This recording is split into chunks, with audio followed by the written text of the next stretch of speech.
everyone, today we're going to look at Barbie Extra doll number 3. She has blue eyes with pink lipstick, silver hoop earrings, 3 necklaces, and one says Barbie. Her hair is styled into 2 twists on the top. She has long, wavy, blonde and light pink hair. She also comes with 2 white hair clips.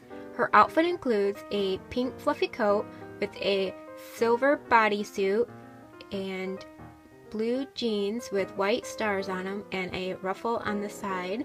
She also comes with white ankle high heel boots with wings on the sides of the boots. Barbie does have high heel feet. The bodysuit and pants are 2 separate pieces that both Velcro in the back.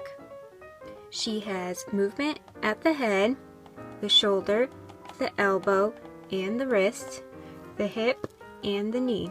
White and black sunglasses, a yellow bag that says sweet, and a blue gummy bear ring with a pink pig on a cloud with wings and a unicorn horn. All the pieces are separate. Some of my favorite things about this doll is her pink coat, her star pants, her sunglasses, her long hair, and her pet pig.